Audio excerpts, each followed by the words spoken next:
성경 말씀 읽어드리겠습니다. 창세기 4장 1절부터 8절까지 읽어드리겠습니다. 아담이 그의 아내 하와와 동침하매 하와가 임신하여 가인을 낳고 이르되 내가 여호와로 말미암아 득남하였다 하니라. 그가 또 가인의 아우 아벨을 낳았는데 아벨은 양치는 자였고 가인은 농사하는 자였더라. 세월이 지난 후에 가인은 땅의 소산으로 제물을 삼아 여호와께 드렸고 아벨은 자기도 양의 첫 새끼와 그 기름으로 드렸더니 여호와께서 아벨과 그의 제물은 받으셨으나 가인과 그의 제물은 받지 아니하신지라. 가인이 몹시 분하여 안색이 변하니 여호와께서 가인에게 이르시되 내가 분하여 함은 어찌 됨이며 안색이 변함은 어찌 됨이냐. 내가 선을 행하면 어찌 낯을 들지 못하겠느냐. 선을 행하지 아니하면 죄가 문에 엎드려 있느니라. 죄가 너를 원하나 너는 죄를 다스릴지니라. 가인이 그의 아우 아벨에게 말하고 그들이 들에 있을 때에 가인이 그의 아우 아벨을 쳐 죽이니라. 아멘. 잠시 말씀드리겠습니다. 제가 지금 성경 말씀을 읽어드렸는데 기록된 그 원고에서 7절에서 앞부분이 조금 빠진 상태로 제가 올렸습니다. 그래서 제가 성경을 보고 지금 읽어드렸으니까 그 점 유의하셔서 본문을 보시면 될 것 같습니다. 지난 주일까지 창세기 3장 설교를 마쳤고 이제 오늘부터 창세기 4장 설교를 이제 이어가려고 합니다. 오늘의 설교 제목은 가인과 아벨입니다. 오늘과 다음 주 아니면 혹 그 다음 주까지 진행될 예정입니다. 오늘 설교의 제목을 통해 알 수 있듯이 오늘 본문에서 중요한 비중을 차지하는 두 인물은 가인과 아벨입니다. 물론 본문과 연관하여 아담과 하와에 관한 설명을 빼놓을 수는 없습니다. 그러나 본문은 가인과 아벨 이 두 사람을 중심으로 이야기가 전개되고 있습니다. 창세기 4장에 등장하는 가인과 아벨에 관한 이 이야기는 너무나도 유명해서 대부분의 신자라면 가인과 아벨에 관해 기록된 이 사건에 관한 내용은 잘 알 것입니다.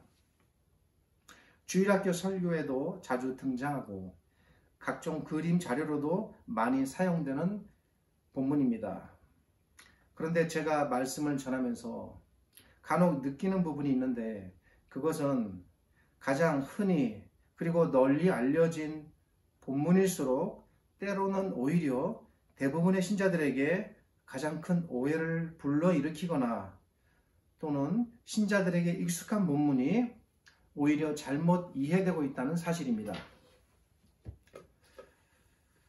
많은 신자들이 자신이 잘 아는 성경 내용이라고 생각하여서 그런지 그런 본문에 대한 의미나 해석을 누군가 이야기해 주시면 여과 없이 그리고 문제의식 없이 그대로 받아들입니다.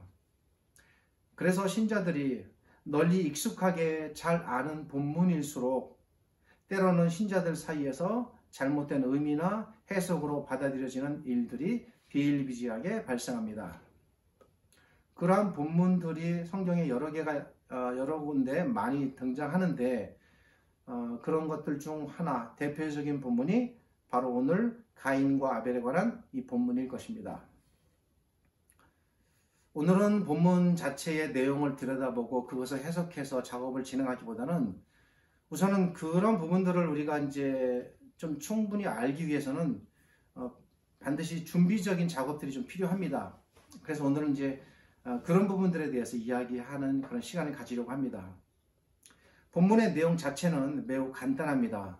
내용은 이렇습니다. 아담과 하와가 에덴 동산으로부터 추방당한 후에 그들은 가인과 아벨이라는 두 아들을 낳게 됩니다. 가인과 아벨은 자라서 각기 다른 일들을 하게 됩니다. 가인은 농사를 주업으로 하는 일을 하게 되고 아벨은 양을 치는 일을 주업으로 하는 일을 하게 됩니다. 그렇게 각기 자신의 일에 종사하던 두 사람은 시간이 지나 각기 자신이 얻은 것으로 하나님께 드리게 됩니다. 오늘날로 표현하자면 일종의 추수감사절을 지내게 되는 것입니다. 가인과 아벨이 그간의 수확에 대해 각기 하나님께 감사의 의미로 자신들의 제물을 드린 것입니다. 가인은 농사를 지었기에 자신이 수확한 농산물을 하나님께 드렸습니다. 반면에 아벨은 양을 치는 일을 하였기 때문에 자신이 키우던 양 중에서 어린 양을 골라 하나님께 드렸습니다. 가인과 아벨이 이렇게 각각 자신이 얻은 소산으로 하나님께 제물을 드렸는데 납득하기 힘든 결과가 나타났습니다. 그것은 하나님께서 가인의 제물은 받지 않으시고 아벨의 제물만 받으신 것입니다. 문제가 여기서부터 발생합니다. 하나님께서 차라리 두 사람의 제물을 모두 받지 아니하셨든지 아니면 두 사람의 제물을 모두 받으셨든지 하셨더라면 끔찍한 이 사건은 일어나지 않았을지도 모릅니다. 왜 하나님께서는 이렇게 하셨을까? 의문이 들 수밖에 없습니다. 이 일로 인해 가인은 극도의 분노에 사로잡히게 됩니다. 후에 좀 더 상세한 설명을 통해 말씀드리겠지만 가인은 마침내 아벨을 죽이기로 결심합니다. 그리고 계획하에 아벨을 들로 이끌어낸 후에 들에서 아벨을 돌로 쳐 죽입니다. 오늘 본문은 제가 여기까지만 잡았습니다. 제가 지금 말씀드린 이 내용은 그 어떤 해석이나 의미를 부여하지 않고 본문 자체의 내용만 있는 그대로 전했습니다. 이와 같이 가인과 아벨에 대해 기록된 이 본문에 대해 신자들은 어떤 견해를 그동안 갖고 왔고 그리고 또 현재 또 갖고 있을까? 이 본문에 대해서 우려되는 부분들은 무엇인가? 어떤 문제가 생길까? 이런 부분들을 제가 말하지 않고 그냥 지나갈 수가 없습니다. 이 본문에 대해 신자들이 갖고 있는 지금까지의 잘못된 견해는 아마 현재도 그럴 것입니다. 대체로 두 가지로 요약됩니다. 제가 한번 질문을 드려보도록 하겠습니다. 왜 하나님께서는 가인의 제물은 받지 않으시고 아벨의 제물은 받으셨는가? 이에 대해 신자들은 대체로 다음과 같은 두 가지 이유를 듭니다. 첫째는 정성의 관점으로 가인과 아벨의 제사에 접근하려는 태도입니다. 이것이 무슨 말씀인가 하니 가인은 하나님께 제물을 드릴 때에 정성이 부족했고 아벨은 정성을 다해 제물을 드렸다고 보는 입장입니다. 그 결과 정성이 부족한 가인의 제물은 하나님께서 받지 않으셨고 정성을 다해 드린 아벨의 제물은 하나님께서 받으셨다고 보는 입장입니다. 많은 사람들이 그렇게 생각하고 또 그렇게 설교했습니다.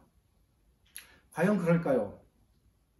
신자들 사이에서 이 본문에 대해 생각하는 입장은 지금 말씀드린 이 견해가 대부분 지배적이며 그리고 이 본문을 설교하는 많은 설교자들도 본문을 이런 방식으로 설교해 왔습니다. 어린 아이들에게도 주일학교에서 이런 식으로 가르쳐 왔습니다. 그러니까 받고 안 받고의 기준이 어렸을 때부터 자기도 모르게 자기 마음속에 정성이 그 기준이 되는 것입니다. 교회의 목회자나 설교자들 그리고 소위 부흥사라고 하는 많은 설교가들이 본문을 이런 방식으로 해석했고 이 본문을 신자들의 충성과 헌신과 물질을 이끌어내는 도구로 사용해 왔습니다. 정성을 다한 아벨의 제물은 받으시고 정성이 부족한 가인의 제물은 받지 않으신 것처럼 여러분의 제물과 헌신이 하나님께 연락되려면 아벨처럼 정성이 가득해야 합니다. 그럼 어떻게 해야 정성이 가득한 건가? 그것도 좀 애매합니다. 많은 목회자들과 설교가들은 이 본문을 이런 식으로 설교해 왔습니다. 아마도 지금 제 설교를 들으시는 분들 중에 혹 전에 이 본문을 이런 방식으로 접해 들었거나 그런 경험이 계신 분들이 있을지 모릅니다. 간혹 제가 어떤 비판의 목소리를 내면 제 아내나 혹 어떤 분은 너무 비평적인 말을 한다고 지적할지 모르겠지만 가급적 제가 자제합니다. 그러나 아무리 제가 비판을 안 한다 해도 이 부분에 대한 그간의 설교가들의 잘못을 지적하지 않을 수가 없습니다. 참으로 너무나 안타깝습니다.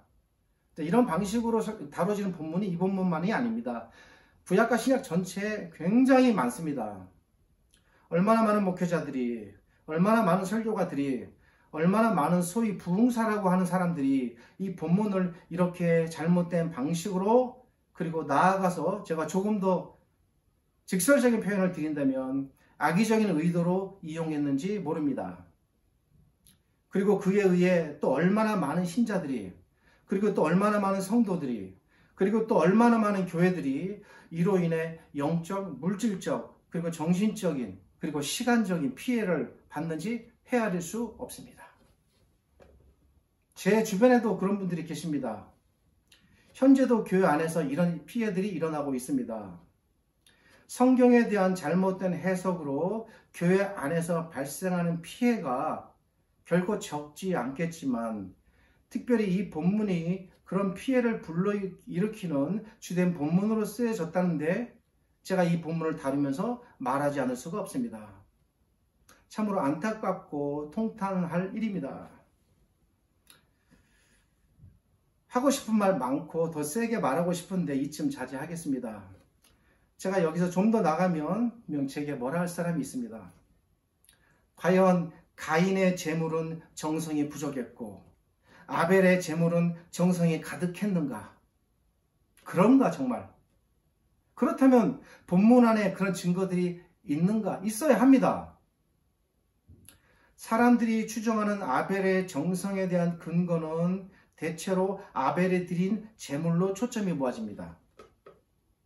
4절을 보면 아벨이 양의 첫 새끼와 기름으로 드렸다고 말합니다. 사람들은 이것이 아벨이 보인 정성의 증거라고 말합니다. 그리고 사람들은 여기 기록된 양의 첫 새끼와 기름을 아주 기묘한 방법으로 해석해냅니다. 사람들은 말하기를 양의 첫 새끼가 얼마나 귀합니까?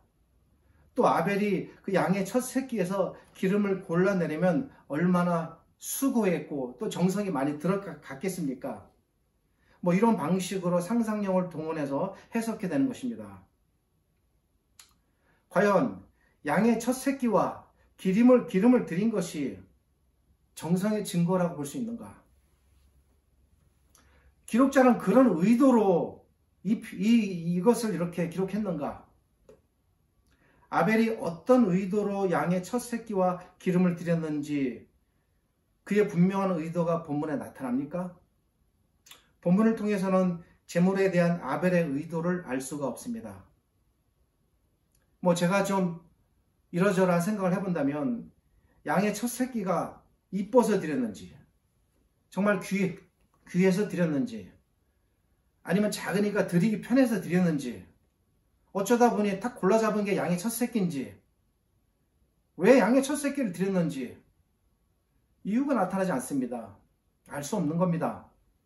그냥 아벨이 양의 첫 새끼를 드렸다고 하니까 우리가 우리의 편견으로 정성이 가득했을 것이다 라고 판단하는 것입니다. 자, 이번엔 가인의 경우를 보겠습니다. 3절은 가인이 땅의 소산으로 제물을 삼아 드렸다고 말합니다. 여기서 가인의 행동을 통해 가인의 행동에 정성이 부족했다고 사람들이 생각하는데 과연 증거가 무엇입니까? 아벨이 양의 첫 새끼를 드린 것을 무조건 정성으로 볼 수 없듯이 그렇게 단언할 수 없다는 겁니다. 제 입장은. 반대로 가인이 땅의 소산으로 제물을 드렸다고 해서 그것이 가인의 제사에 정성이 부족한 것이다 라고 판단할 근거도 본문에는 없습니다. 우리가 어찌할 수 있습니까? 가인이 땅의 소산 중에서 가장 좋은 곡식을 드렸는지 어떻게 합니까? 가인이 못 먹을 거, 쭉정이 그런 거 드렸다고 판단할 수 있습니까? 왜 그렇게 무조건 가인을 나쁘게만 몰아갑니까? 뒤에 일어난 사건을 보고 가인은 동생을 죽인 나쁜 사람이다 라고 그렇게 프레임을 씌워서 색안경을 끼고 보니까 가인의 모든 행동이 나쁜 쪽으로만 보이는 것입니다. 어떤 결론을 내리고 그 결론의 틀 속에서 사람을 보면 무엇이 생기냐면 편견이라는 것이 생깁니다. 혹 압니까? 가인이 그래도 동생을 죽이기 전까지는 나는 자신도 하나님께 이쁨 받고 싶어서 가장 좋은 곡식을 드렸을지 어찌합니까? 여러분, 사람은 굉장히 복잡한 존재입니다. 아주 선하다가 아주 악하다가 왔다 갔다 합니다.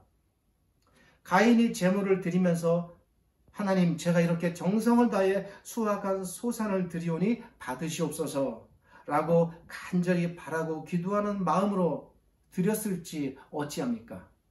그렇지 않다고 단언할 수 있습니까? 가인에게 그런 마음이 전혀 없었다고 단정할 수 있습니까? 가인의 재물에 문제가 있다고 볼 수 있는 증거는 본문 안에 아무것도 없습니다. 오히려 훗날의 기록이지만 하나님께서는 양이나 짐승 이외에도 곡식을 드릴 것을 말씀하십니다. 하나님께서는 그렇게 드린 곡식을 기쁘게 받으시겠다고 모세오경에서 말씀하십니다. 그리고 또한 그런 사례들이 많이 일어납니다. 그중 가까운 사례는 바로 노아의 경우입니다. 노아는 홍수 후에 포도를 소산으로 하나님께 드렸고 하나님께서는 이를 기쁘게 받으셨고 언약의 증표로 무지개를 띄워 보여주십니다. 엄청난 기쁨입니다. 하나님께. 포도나 곡식이나 다 농산물입니다. 무슨 차이가 있겠습니까? 또 가인이 땅의 소산으로 드렸다고 말하는데 이것이 포도인지 곡식인지도 알 수 없는 것입니다. 알 수 없습니다. 그러니까 제가 드리고 싶은 말씀은 가인을 논할 때에 그가 드린 재물을 갖고 가인을 나쁘게 몰아가지 말라는 것입니다. 사람을 평가할 때 객관성을 잃지 말고 최대한 공정하게 보아야 한다는 것입니다. 우리가 성경을 대할 때 자꾸 이런 어떤 편견과 선입관을 가지고 그 시각으로 성경을 보니까 자꾸 이상한 방향으로 가는 겁니다. 제가 결론적으로 말씀을 드리면 아벨이 정성을 다해 제물을 드렸다는 본문의 근거도 없고 또 그 반대로 가인이 정성 없이 제물을 드렸다는 근거도 본문에 없습니다. 제물만을 놓고 아벨의 제사는 정성이 가득한 제사였고 가인의 제사는 정성이 부족한 제사였다? 라는 식으로 말씀하면 매우 곤란하다는 것입니다. 두 번째로 이 본문을 잘못 이해하는 또 한 가지 잘못된 견해가 있습니다. 아마 대부분의 신자들은 잘 모르시겠지만 그래도 들은 분이 있을 것이고 아는 사람도 있습니다. 그것은 피 흘림의 제사라는 관점으로 가인과 아벨의 제사를 바라보는 견해입니다. 이 관점은 그래도 나름 어떤 신학과 성경의 근거에서 말하는 그리고 대단히 논리가 좀 치밀한 그래도 앞의 견해보다는 상당히 논리적인 견해입니다. 이 관점은 피 흘림이 없는 제사는 죄사함이 없다라는 구약의 가르침에 근거하여 본문을 해석하려는 시도입니다. 앞에서 말씀드린 정성의 관점이 일반 목회자나 일반적인 설교자들에 의하여 주장된 입장이라면 이 두 번째 피 흘림의 제사라는 관점은 소위 성경을 연구하거나 가르치는 그런 사람들에 의해 주장되는 견해가 좀 많습니다. 이것도 매우 잘못된 견해입니다. 구약이 말하는 피 흘림이 없이는 죄사함이 없다라는 가르침은 훗날 모세의 오경을 통해 하나님께서 인간이 죄를 용서받기 위해서는 반드시 그가 범한 죄의 대가가 동물의 죽음을 통해 지불되어야 한다는 속죄의 가르침을 주시기 위해 하나님께서 나중에 모세를 통해 이스라엘 백성들에게 주신 가르침입니다. 인간의 죄는 동물의 죽음을 통해 피가 흘려지지 않고서는 용서받을 수 없을 정도로 그 죄가 결코 가볍지 않다는 것을 하나님께서 가르쳐 주시기 위함이었습니다. 그리고 이 원리가 예수 그리스도께서 우리의 모든 죄를 위하여 반드시 피 흘리시고 죽으셔야 한다는 이 십자가의 죽음의 원리로 이제 그 의미가 완성되는 것입니다. 그런데 이 피 흘림을 통한 죄사함의 원리는 모세 시대 이전까지는 결코 하나님께서 공식적으로 요구하신 제사법이 아닙니다. 이 제사법은 노아 시대나 아브라함 시대나 그런 시대에 모세 이전에 존재하지 않았습니다. 이 피 흘림의 제사법은 시기적으로 모세 시대 이후부터 등장하는 그러니까 율법과 함께 나타나는 제사법입니다. 하나님께서 그때 가르치셨습니다. 피 흘림의 제사법은 하나님께서 이스라엘 백성과 언약을 맺으시고 율법을 주신 이후로 그때부터 비로소 등장합니다. 그러니 이 피 흘림의 제사법을 아담의 시대에 적용해서 가인의 제사는 피 흘림이 없는 제사였고 그래서 하나님께서 받지 않으셨다고 말하는 것은 어불성설입니다. 말이 안 됩니다. 더욱이 피 흘림의 제사법이 제사법으로 등장하는 이유는 죄를 용서하시기 위한, 그 죄사함을 받기 위한 제사로 동물의 피 흘림이 필요한 것입니다. 그런데 당시 가인과 아벨이 드린 제사는 죄와 전혀 상관이 없는 제사입니다. 훗날 노아가 포도를 하나님께 소득으로 드린 것처럼 당시 가인과 아벨의 제사는 죄사함을 위한 제사가 아니라 하나님께 감사를 드리기 위한 일종의 감사 성격의 제사였습니다. 이에 대한 증거가 본문에 너무 분명히 나타납니다. 본문 3절은 세월이 지난 후에 라고 말합니다. 표현은 미약하지만 이 안에 담긴 내용이 분명합니다. 이 말은 가인과 아벨이 각기 자신의 업에 종사한 후에 시간이 지나 소득을 얻게 되었다는 말입니다. 시간이 지나 가인과 아벨이 자신의 재물에 소득이 발생하자 그 소득의 일부를 하나님께 드렸다는 말입니다. 이런 면에서 볼 때 가인과 아벨의 제사는 전혀 죄사함을 위한 제사가 아닙니다. 이것은 시대적으로도 맞지 않고 또한 본문에 등장하는 가인과 아벨의 제사 성격에도 맞지 않습니다. 때로는 소위 성경을 가르친다고 하는 사람들이 얼마나 많이 자신들의 잘못된 주관적 해석에 의존해서 성경을 잘못 전하는 우를 범하는지 모릅니다. 저도 여기서 예외가 아닐 것입니다. 물론 저도 그런 실수를 범할 수 있고 또 범했을 수도 있습니다. 그렇지만 적어도 이 본문만큼은 그렇게 해석하지는 말자는 것입니다. 본문을 피 흘림의 관점으로 해석하려는 사람들의 논리적 출발점은 창세기 3장 21절의 가죽옷 사건으로부터 그들의 논리가 시작됩니다. 그들은 이렇게 주장합니다. 하나님께서 가죽옷을 지어 입히셨다는 것은 양을 죽이셨다는 것을 의미합니다. 그러겠죠. 동물의 가죽을 취하려면 뭔가 죽어야 했겠죠. 또 그게 양인지 아닌지 어떻게 합니까? 그것도 알 수 없는 겁니다. 하나님께서 양을 죽이셨다는 것은 제사를 드릴 때에 반드시 이렇게 양을 죽여서 피를 흘려 제사를 드려야 한다는 제사법을 가르치기 위함이다. 그래서 가죽옷을 지어 입히신 것이다. 이렇게 보는 겁니다. 이 가르침에 따라 아벨은 피 흘리는 제사를 드렸고 가인은 피 흘림이 없는 제사를 드린 것이다. 그래서 하나님께서 가르쳐 주신 대로 제사를 드린 아벨의 제사는 받으셨고 가르쳐 주신 대로 제사 드리지 않은 가인의 제사는 받지 않은 것이다 라고 주장하는 겁니다. 참으로 그럴듯한 주장입니다. 그리고 나름 논리도 정연합니다. 그러나 오류입니다. 생각해 보십시오. 만일 이런 주장이 사실이라면 이것은 가인에게 매우 억울한 일이 될 것입니다. 가인은 양을 돌보는 사람이 아닙니다. 가인의 직업은 농사입니다. 농사를 짓는 사람이 어떻게 양을 죽여 드릴 수가 있습니까? 처음부터 직업 선택이 잘못된 것입니다. 자신에게 없는 재물을 어찌 드립니까? 창세기 2장의 가죽옷 사건을 하나님께서 제사법을 가르쳐 주시기 위한 사건으로 이해하고 많은 사람들이 조금 성경을 공부하는 사람들이 이렇게 자꾸 이해하고 있습니다. 그리고 이를 근거로 아벨의 제사와 가인의 제사를 논하는 것은 말이 안 됩니다. 제가 이런 것들 때문에 창세기 3장의 가죽옷 사건을 한 3차례에 걸쳐서 그렇게 설명 이미 한 것입니다. 지난 설교에서 왜 하나님께서 아담과 하와에게 가죽옷을 지어 입히셨는지 이유를 충분히 설명드렸습니다.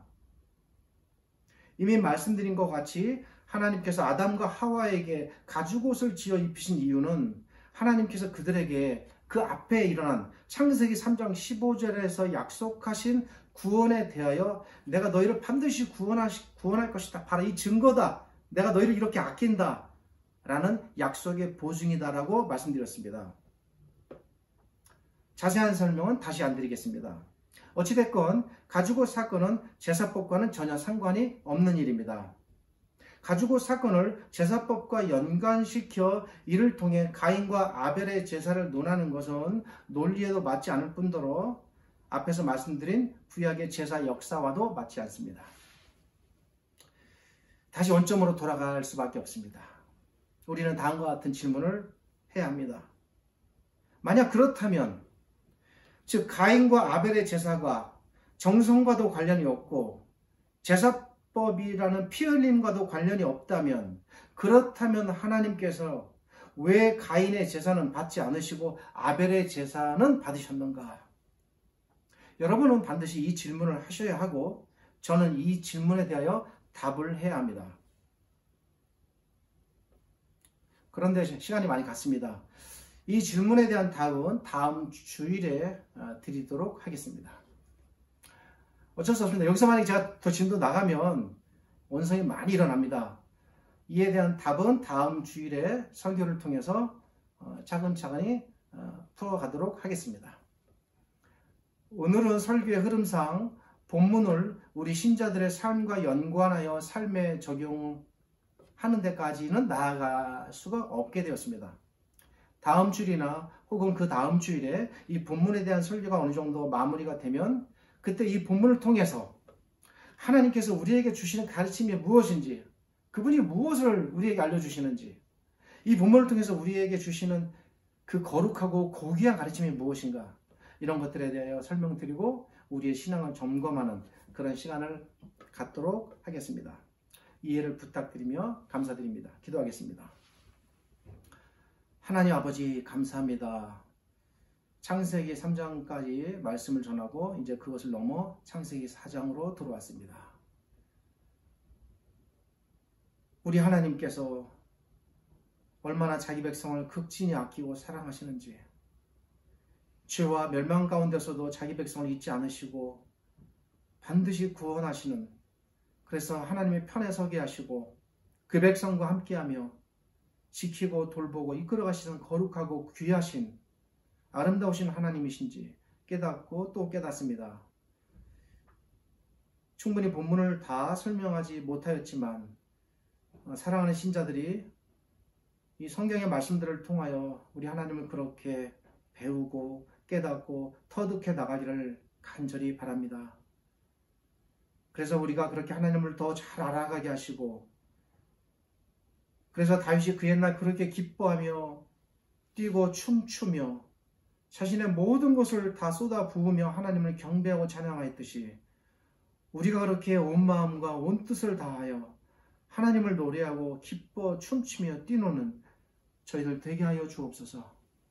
지금은 우리 주님 예수 그리스도의 은혜와 죄를 지극히 사랑하시는 아버지 하나님의 크신 사랑과 오늘도 이 말씀으로 우리를 깨닫게 하시고 선히 이끌어 가시는 성령 하나님의 함께 하심이 오늘의 이 말씀이 들려지고 전파되고 퍼지는 각 개인과 가정마다 하나님의 말씀이 풍성해지고, 그래서 그것으로 인하여 기뻐하며 즐거워하고 감사하는 거룩하고 복된 주일이 되기를 우리 주님 예수 그리스도의 이름으로 축복하며 기도드립니다. 아멘.